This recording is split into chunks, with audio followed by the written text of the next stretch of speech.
Hello, my beautiful friends. Welcome back to my channel. If you're new here, my name is Sabby, and this is Beautifully Broken. It's a platform I started to help heal my own mental health by sharing my own tips, tools, knowledge, guidance, and experiences to help you feel less alone, and well, that you learn from my experiences and my stories and how I've overcome my depression, my PTSD, and my anxiety. I kind of want to be that voice and symbol to people who feel like they don't have anyone else to really look up to or for any symbol of hope. I also have a podcast called Proper Madness. It's on Spotify and Apple Podcasts. So please be sure to go follow and subscribe to those platforms wherever you listen to it. I have a couple pretty amazing guests coming on soon in the upcoming weeks, so make sure you're subscribed so you're notified of when that happens, and make sure you subscribe to this channel so you're notified of when I post and when there's a new video. And also, when you subscribe, it means a lot to me and it pushes out my videos to more people who may need this.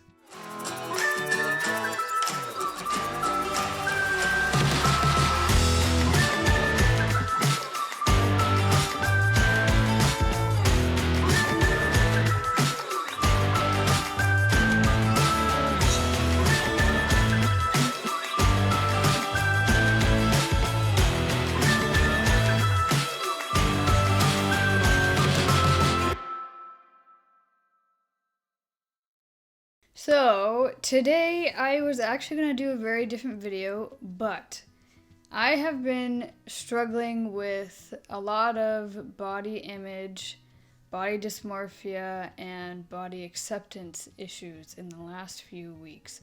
I wish it was something that I didn't struggle with, but I'm a big believer that anything that we're thrown into, there's a reason for it. So as usual, I'm going to give you a little story time and my own experience and how I learned from it. And then at the end, I always give my advice, my 2 cents. So here we go. And this isn't just to do with women. I know a lot of men in my life who also struggle with severe body image and body acceptance on all levels, and it's not specific to gender. I don't think I know very many men out there who openly share their struggles with body dysmorphia or their body image. So if you're a man out there and you struggle with it, I encourage you to share your story, because for some reason, I don't know any men who do share that. Growing up, I never had any role models of women who had my body type. I am not a naturally skinny girl. I have hips, I have curves, I got, your girl's built like a Coke bottle, okay? So, and I'm petite, I'm very, very small. I'm about to age myself. I am 31. I know, shocker. Okay, I look like I'm like 25. But maybe younger, who knows? Because some people are like, oh my god, how old are you? Are you like 20? I'm like, yeah, I'm 20 and I have like 5 tattoos already. When I was younger, I was a really cute kid. And then, naturally, as we do, our bodies shift and change due to hormones or growing or whatever. So I was always quite lanky. And then puberty hit, and all of a sudden, I got hips. And in the time that I grew up, the body type that was most favored were women who were quite skinny but had large chests. So I didn't have that. I very much was, nothing going on up here.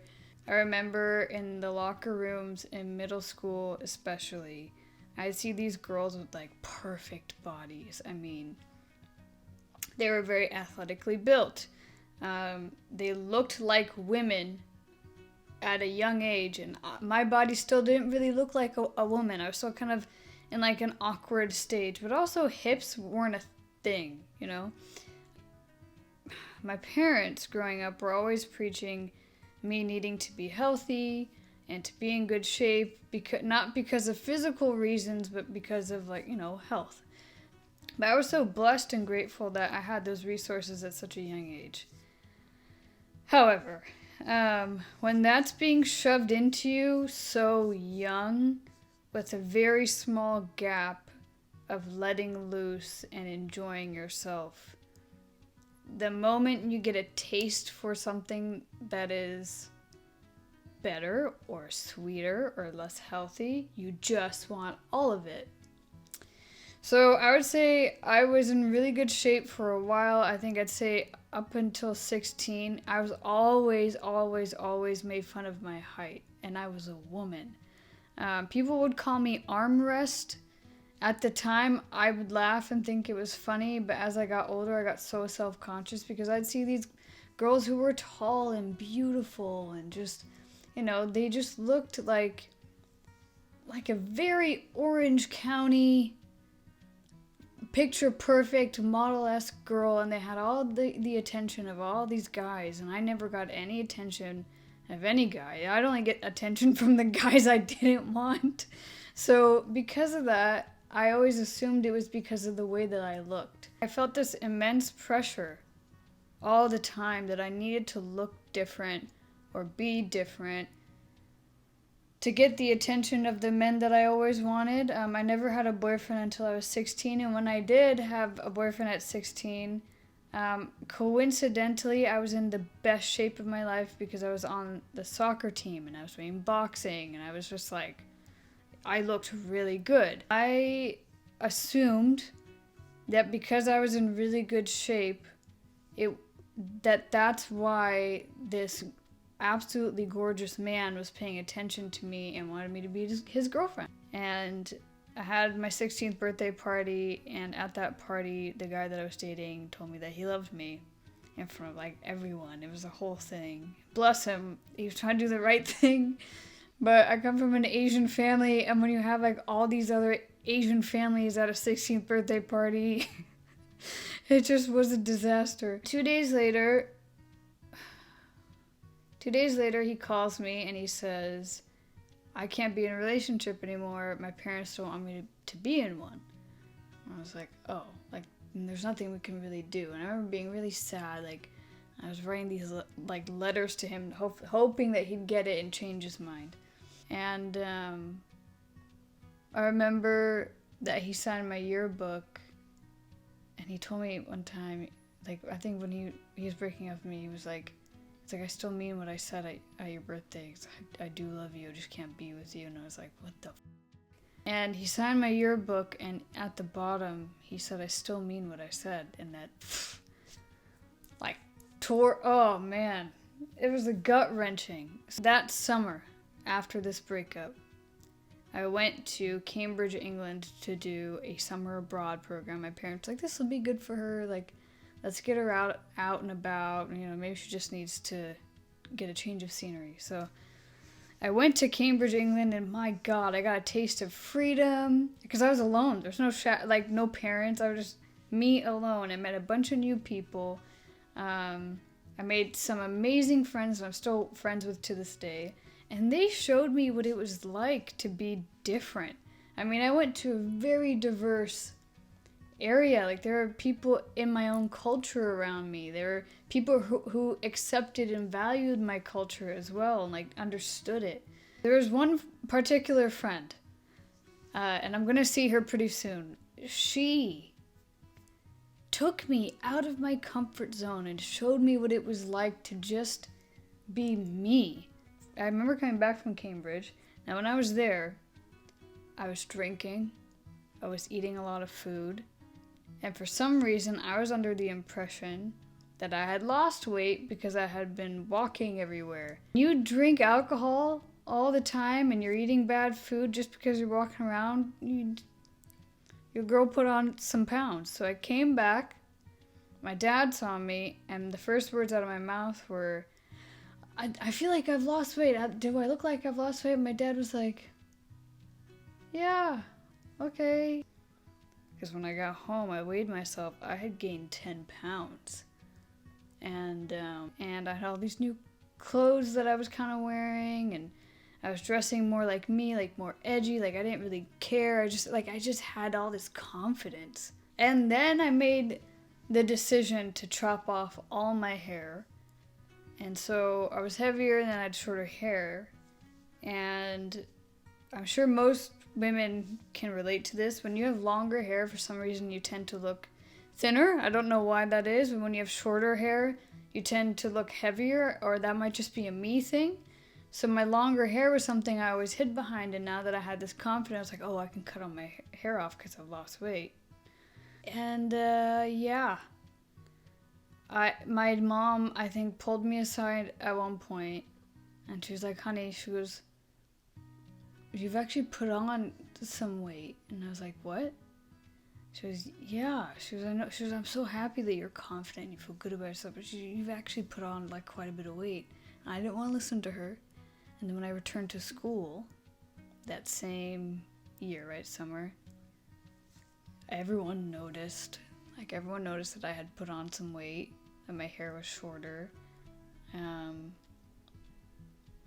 And I remember that boyfriend of mine, the ex-boyfriend, he saw me, and the way he looked at me was like a little weird.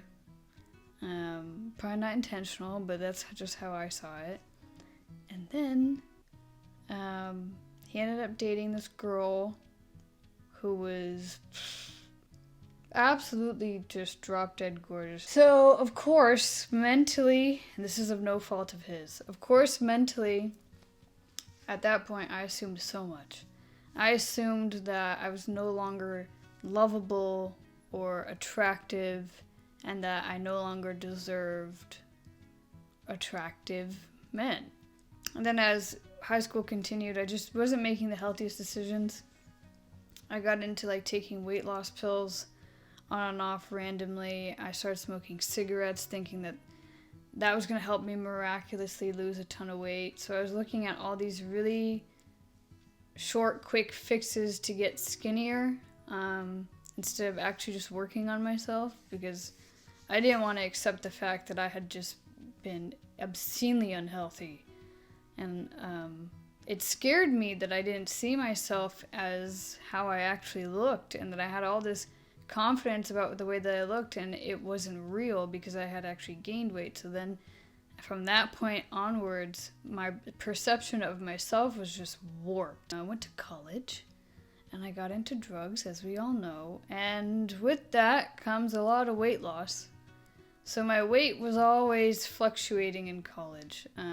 I would gain weight, then lose it, then gain weight, then lose it. It was just dependent on the drug that I was doing at the time. The perception that I had of myself, even in college, was this obscene amount of self-confidence that I carried around. But it wasn't real, you know? I think I was just trying to convince myself that I loved the way that I looked. Really, I didn't. I was always after validation and approval. I'd be really down on myself. I wouldn't like myself physically. So my brain tied my self-worth to so many outside factors. And then I had the other extreme where I wanted to hide my body all the time. Like, I knew I had curves. I knew I had the body of a woman at this point, you know? And I went through extremes of like really wanting to show it off and just flaunt it, or completely covering up and hiding. Like, there was no middle. After college, I was blessed that my father really just kind of sat me down one day and was like, look, he goes, I think you'd really like working out and fitness and getting into shape. And I go, no, I don't know. I don't know if I want to do that. He goes, just give it a try and tell me, and just see if you like it. I was like, okay. Now, when I got into fitness, how this starts is you meet with a coach and a trainer, and you're kind of faced with your metrics. How much you weigh, how much body fat percentage you have.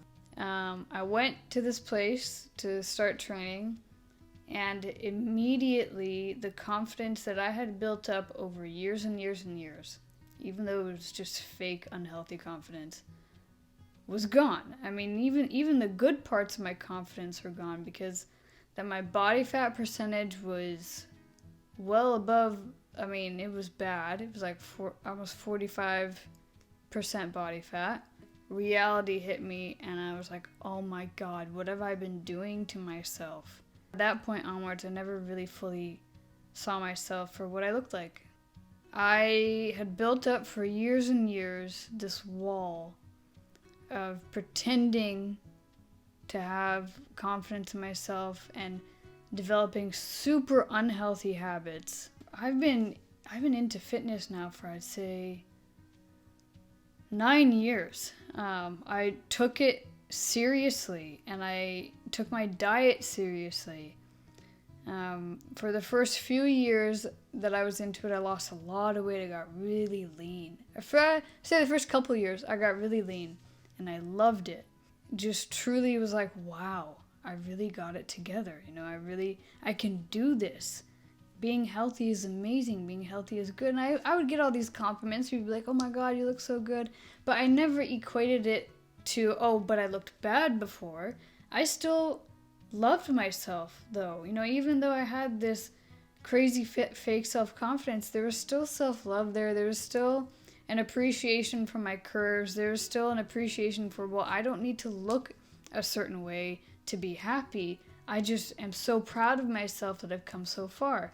Like, my body image and body acceptance was in such a healthy, great place. Like, I threw away all these old, you know, really unhealthy mentalities of weighing myself every day and measuring myself every day and getting obsessive with what I ate. You know, there was a balance. I always had a balance. I just truly, at one point, like, I had curves and I was fit and I loved myself. I was like, I don't care, you know, like, I don't care what I'm supposed to look like. And my confidence was just so good. And then, oh boy. And then, I'd say in the last 2 years, my body image issues and self-confidence has completely plummeted. I, unfortunately, started listening to what other people were saying around me and taking that on. You know, like, there were so many fitness myths and weight loss myths and body image myths that I knew existed because I learned from some of the best people out there that I could have learned from, and their mentality with me was never, oh, you should look this way, or you'll look good when. No, it was always, how do you feel about yourself, okay? How do your clothes fit, okay? When you look in the mirror, do you like what you see? That is, to me, how we should be approaching our body image. Not this mentality of, but you could look better. Oh, but we all have flaws. We all have things that we want in other people that we don't have. When things like that are said, it makes me feel like there's something wrong with me that I need to fix because of the way that those things are phrased. The intentions behind them may not be ill, but at the same time, when you say those things to other people, it can mess them up. For years and years and years, when I was young, I always had this idea that I need to look a certain way to attract a certain type of person, or to be popular, or to be well-liked, or to enjoy my life. I think we walk around our lives thinking that we need to have or be a certain way in order to be happy. But then what happens when you do get to that point?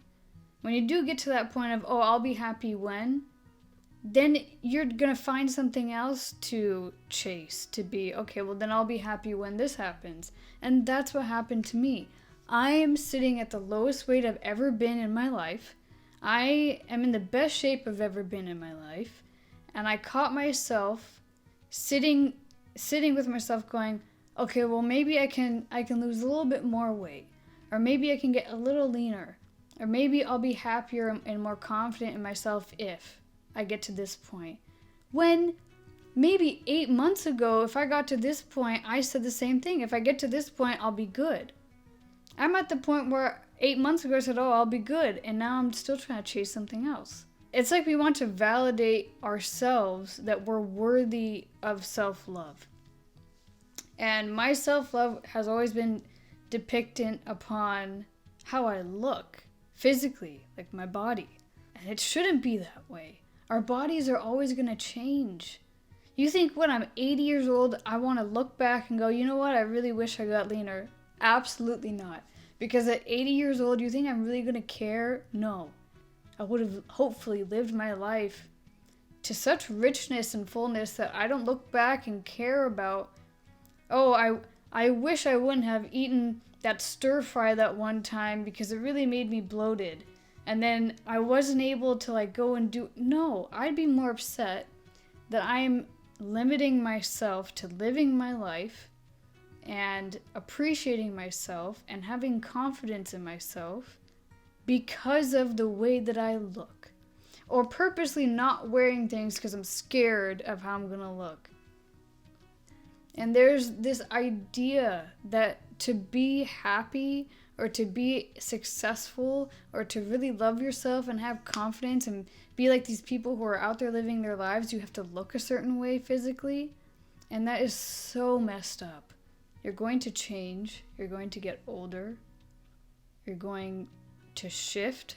One day I'm going to get pregnant. And if I don't love and accept my body now for how beautiful and wonderful it is and everything it does for me, then when those changes happen, I'll be stuck in the same cycle. I don't want to do that. You are beautiful just the way you are. You don't need to prove anyone wrong. Your self-love and worthiness of love from others is not dependent upon how your body looks. Stop placing your confidence and self-worth in the thoughts and opinions of other people, because at that point, it's not real. And it's not something that's going to stick. We should be preaching being healthy, not looking perfect. I think the right people, the right circumstance, the right career, the right relationship, the right person, whatever. It won't take you needing to look a certain way for that to happen or for them to accept you. Most of the time when someone pushes their own insecurities onto you about needing to look perfect or needing to look a certain way for you to be lovable or attractive or wanted, that's their own insecurities being thrown of themselves being thrown onto you. Just strive to be your best for you and don't worry about what anyone else thinks. That is all I have for you guys today. That's my video. A little longer, but that's okay. I hope you enjoyed it and I hope it resonated with you. Please feel free to comment below any of your thoughts and opinions on this and how you've struggled. I'd love to hear any of it. And yeah, I don't really have much else to say, but I appreciate you watching this video. I appreciate you being a part of my beautiful friends community. And I appreciate all the subscribers and growth that I have had so far, because without you guys, I don't think I'd be uploading on a weekly basis. So, with that said, remember, you have to get through the eye of the storm to see the clear day ahead. Thanks so much, guys, and I'll see you next time.